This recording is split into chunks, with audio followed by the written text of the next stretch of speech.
Hey guys, कैसे हैं आप लोग? आई एम श्योर कि आप लोग जो बहुत ही अच्छे होंगे। गाइस आज जो है आप बहुत सारे मेरे पास सवाल आते हैं नए नए स्टूडेंट्स के, जो कि नेटवर्किंग के अंदर करियर बनाना चाहते हैं और उनको बेसिक नेटवर्किंग का जो नॉलेज है वो बहुत ही इंपॉर्टेंट होता है, ताकि उनको पता चल सके कि एक्चुअल में जो है किस तरह से आगे बढ़ा जा सकता है, किस तरह से ये नेटवर्किंग काम करती है। तो आज जो है उन सभी के लिए मैं एक बिल्कुल बेसिक सा सेटअप जो है वो किस तरह से होता है मैं आपको एक्सप्लेन करने वाला हूं।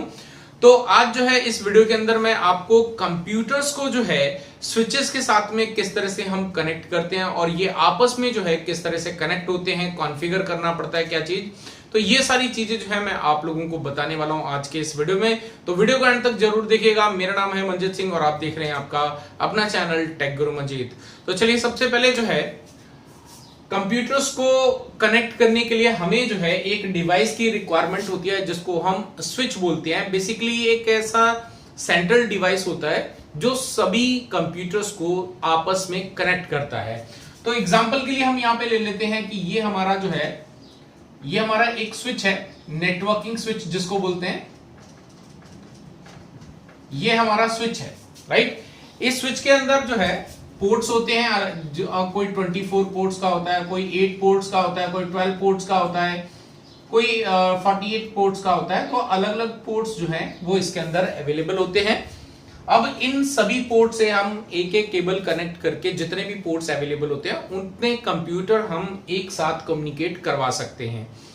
तो यहां पर से फॉर एग्जांपल हम ले लेते हैं, ये हमारे पास एक कंप्यूटर है, यहां पर एक और कंप्यूटर ले लेते हैं, ये हमारे पास दूसरा कंप्यूटर हो गया, यहां पर हम तीसरा एक कंप्यूटर कनेक्ट कर देते हैं, ये हमारा तीसरा कंप्यूटर हो गया, यहां पर एक और कंप्यूटर कनेक्ट कर देते हैं, ये हमारा एक और कंप्यूटर हो गया, यहां पर एक और कंप्यूटर हो गया है हमारा, राइट, ये कंप्यूटर हो गया, और यहां पर एक और कंप्यूटर ले लेते हैं। तो ये सभी जो कंप्यूटर्स हैं इनको हमने आपस में कनेक्ट करना ताकि ये आपस में जो है डेटा को शेयर कर सकें, आपस में डेटा एक दूसरे तक पहुंचा सकें। तो ये हमारा कंप्यूटर नंबर 1 है, ये कंप्यूटर नंबर 2 है, ये है हमारा 3, ये है 4, ये है 5 और ये है 6। ये 6 कंप्यूटर्स को हमने आपस में कनेक्ट करना है। तो इसके लिए हमें चाहिए होती है एक केबल जिसको हम कैट 5, कैट 6, कैट 6A, बहुत सारे की अलग अलग इनकी कैटेगरीज आती हैं। तो वो मैं अदर वीडियो में आपको बताऊंगा कि कितनी तरह की कैटेगरीज होती हैं। इनके अंदर आपको जो है इनको कनेक्ट करने के लिए आपस में आपको केबल, जो आपकी केबल्स हैं उनके टाइप के बारे में भी पता होना चाहिए।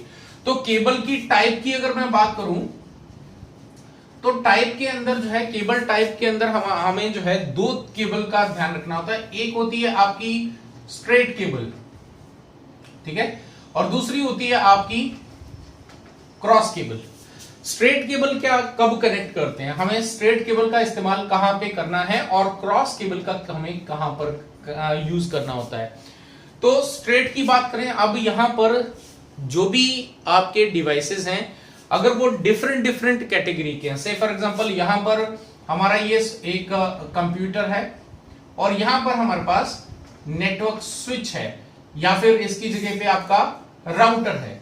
तो यहां पे स्विच और राउटर जो हैं ये आपके कंप्यूटर एक अलग कैटेगरी का है, स्विच हमारा एक अलग कैटेगरी में आता है और राउटर जो है वो हमारा एक अलग कैटेगरी में आता है। तो इनको अगर आप कंप्यूटर को स्विच से कनेक्ट करते हो, स्विच को राउटर से कनेक्ट करते हो, तो यहां पर आपको स्ट्रेट केबल का इस्तेमाल करना है। और क्रॉस केबल आपको फिर कहां पे इस्तेमाल करनी, क्रॉस केबल, अब एक और कंप्यूटर यहां पे बनाता हूं, यहां पे एक और स्विच बना लेते हैं, यहां पे एक और राउटर बना लेते हैं, राइट। अब ये कंप्यूटर को कंप्यूटर से कनेक्ट करना है, आपको क्रॉस केबल की जरूरत होगी। स्विच को स्विच से कनेक्ट करना है, क्रॉस केबल की जरूरत होगी। राउटर को राउटर से कनेक्ट करना है, क्रॉस केबल की। यानी कि जहां पर आपकी कैटेगरी डिवाइसेस की सेम है वहां पर आपको क्रॉस केबल का इस्तेमाल करना है। जहां पर आपके जो डिवाइसेस जिनको आप कनेक्ट कर रहे हो वो डिफरेंट डिफरेंट कैटेगरी में है तो उनको जो है हमें स्ट्रेट केबल के जरिए कनेक्ट करना होता है। बट हमारे इस नेटवर्क के अंदर जो हम नेटवर्क रेडी कर रहे हैं इसके अंदर क्या है कि आपका जो स्विच है वो एक अलग कैटेगरी में है, कंप्यूटर एक अलग कैटेगरी के अंदर है।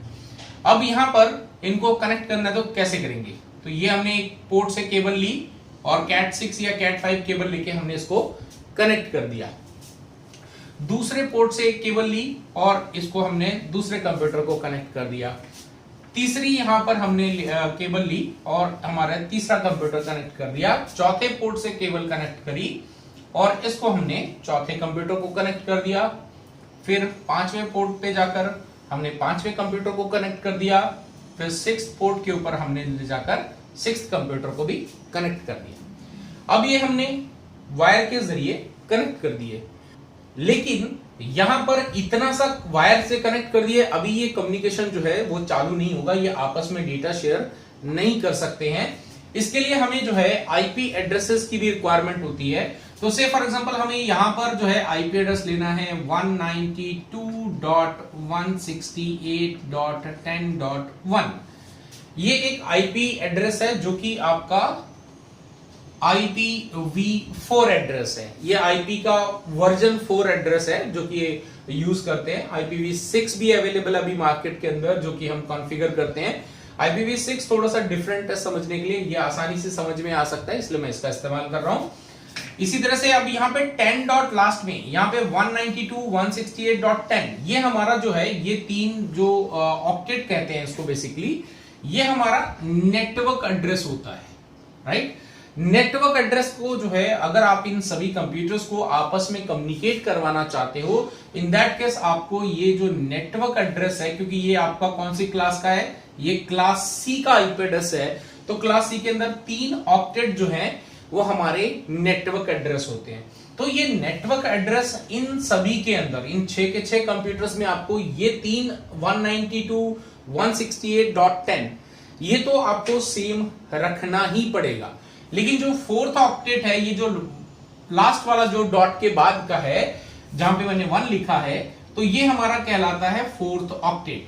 4th ऑक्टेट में क्या होता है कि आपका ये होस्ट पोर्शन कहलाता है, ये आपका जो है होस्ट पोर्शन कहलाता है। होस्ट पोर्शन आपका अलग अलग होना चाहिए सभी के अंदर, लेकिन एक चीज आपकी इंपॉर्टेंट होनी चाहिए, आपका जो रेंज है वो 0 से लेके 255 के बीच में होनी चाहिए, राइट। तो यहां पे हमने लिखा 1 और यहां पे इसको आईपी एड्रेस हमने देना है 192.168.10.2 और इसको हम आईपी एड्रेस देंगे 192.168.10.3 और इसको देंगे हम 192.168.10.4। यहां पे हम देंगे 192.168.10.5। यहां पे हम देंगे 192.168.10.6।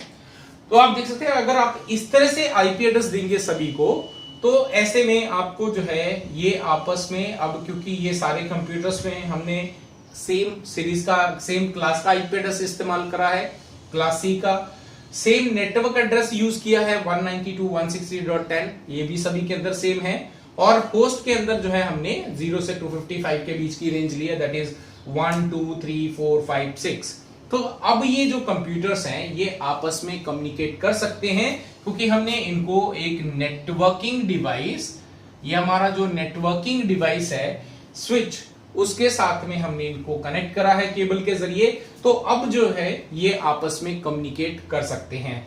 तो आज जो है मैंने आप लोगों को बिल्कुल इसका बेसिक कॉन्सेप्ट समझाया किस तरह से करते हैं, और अगले वीडियो के अंदर जो है मैं आपको प्रैक्टिकली इसको कॉन्फ़िगर कैसे करते हैं हमारे रियल कंप्यूटर्स के ऊपर, वो मैं आपको प्रैक्टिकल करके दिखाऊंगा। आई होप कि वीडियो में जो है आपकी जानकारी आप लोग मांग रहे थे, जो भी नए बिगनर्स हैं हमारे नेटवर्किंग के अंदर, उनको यहाँ पे जो है पूरी इंफॉर्मेशन मिली होगी कि किस तरह से हम जो है अपने कंप्यूटर्स को स्विचेस के जरिए यानी कि नेटवर्किंग डिवाइसेस के जरिए आपस में कम्युनिकेट करवाते हैं।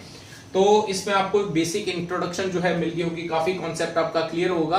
अब जो है प्रैक्टिकली करने के लिए आपको नए वीडियो के अंदर जो है मैं प्रैक्टिकली दिखा दूंगा। आई होप कि वीडियो आपको अच्छी लगी होगी। अगर अच्छी लगी है तो लाइक करें, शेयर करें, और जिन्होंने अभी तक चैनल को सब्सक्राइब नहीं करा है उनसे रिक्वेस्ट करूंगा चैनल को सब्सक्राइब कर दें, साथ ही साथ बेल का आइकन दबा दें ताकि आने वाले वीडियो के नोटिफिकेशन आपको मिलते रहे। सो आज के इस वीडियो के लिए गाइस इतना ही, फिर मिलते हैं एक और नए वीडियो के साथ। Till then stay safe.